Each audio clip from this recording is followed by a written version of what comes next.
Hi സുഹൃത്തുക്കളെ, അപ്പോൾ നമ്മുടെ ഇന്നത്തെ വീഡിയോയിലേക്ക് എല്ലാ കൂട്ടർക്കും സ്വാഗതം. അപ്പോൾ നമ്മൾ ഇന്നത്തെ ബാക്കി വീഡിയോ ആയിട്ടായിട്ട് വന്നിട്ടുള്ളത്.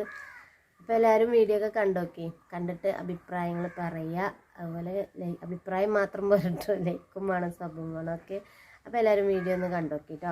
അങ്ങനെ ഞങ്ങൾ തൃശ്ശൂർ മൃഗശാലയൊക്കെ കാഴ്ച കണ്ട് അങ്ങനെ അവിടുന്ന് തിരിച്ചുട്ടോ ഗുരുവായൂർ ആനപ്പന്തിയിലേക്കാണ് വന്നത്. അപ്പോൾ അങ്ങനെ നമ്മളിതാ ഗുരുവായൂർ എത്തിയിട്ടുണ്ട്. ഇനി ഇവിടുന്ന് നമുക്ക് അവിടേക്ക് പോകണം. അവിടെ ഉള്ളിൽ കയറാനായിട്ട് ഇതാ ടിക്കറ്റ് എടുക്കാൻ നമ്മളെ കൂട്ടത്തിലുള്ള 2-3 ആൾക്കാർ പോയിട്ടുണ്ട്. അപ്പോൾ 20 രൂപ എങ്ങനെയാണ് തോന്നുന്നുണ്ട് കേട്ടോ. അങ്ങനെ ടിക്കറ്റൊക്കെ എടുത്ത് ഞങ്ങളിതാ ആനപ്പന്തിൻ്റെ ഉള്ളിലേക്ക് പ്രവേശിച്ച് ഇനി ഇവിടുത്തെ കാഴ്ചകളൊക്കെ ഒന്ന് കണ്ടോക്കി.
അങ്ങനെ കാഴ്ചയൊക്കെ കണ്ടതാ ഞങ്ങളും ബസ്സിൻ്റെ അടുത്തേക്ക് വന്നിട്ട് ഇവിടെ നിന്നാണ് കേട്ടോ ഭക്ഷണമൊക്കെ കഴിച്ചത്.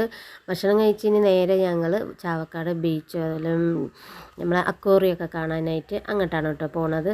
അപ്പോൾ എല്ലാവരും ഭക്ഷണമൊക്കെ കഴിച്ച് ബസ്സിൽ നല്ല റെസ്റ്റ് എടുത്ത് പോവുകയാണ്. അപ്പോൾ എന്തായാലും അതൊക്കെ നമ്മൾ അക്വേറിയത്തിൻ്റെ അവിടെ എത്തിയിട്ട് അവിടുന്ന് അവരെ ബസ്സിലാത്ര കേട്ടോ ഞങ്ങൾ പോണത്. അപ്പോൾ നമ്മൾ ഈ ബസ് അങ്ങോട്ട് പോവില്ല കേട്ടോ. അപ്പോൾ കുറച്ച് ചെല്ലുമ്പോൾ അവരെ ബസ് അവിടെ ഉണ്ടാവും. അപ്പോൾ നമ്മൾ അവിടെ നിന്ന് ഇറങ്ങിയിട്ട് അങ്ങനെ അതിൽ കയറിയിട്ടാണ് അക്വേറിയത്തേക്ക് പോകുക കേട്ടോ.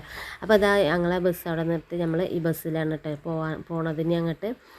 അവർ ഇവിടുന്ന് അങ്ങോട്ട് കൊണ്ടുപോവുകയും ചെയ്യും. ഇനി നമുക്ക് തിരിച്ച് നമ്മളെ ബസ്സിൻ്റെ അടുത്തേക്ക് അവിടെ നിന്ന് ഇങ്ങോട്ട് ആക്കി തരുകയും ചെയ്യും കേട്ടോ. അപ്പോൾ എന്തായാലും ഇതാ നമ്മൾ അവിടെ ബസ് ഇറങ്ങി വന്നു. ഇനി ഇവിടെ ഉള്ളിലേക്ക് കയറാനുള്ള ടിക്കറ്റും കാര്യങ്ങളൊക്കെ എടുക്കണം. അപ്പോൾ എല്ലാവരും കാത്തിക്കുക കേട്ടോ. അപ്പോൾ ഇനി അക്വേറിയത്തെ വീഡിയോ നാളെ കാണാം കേട്ടോ. അപ്പോൾ ഇന്ന് ഇതേ ഉള്ളൂ. Okay, by.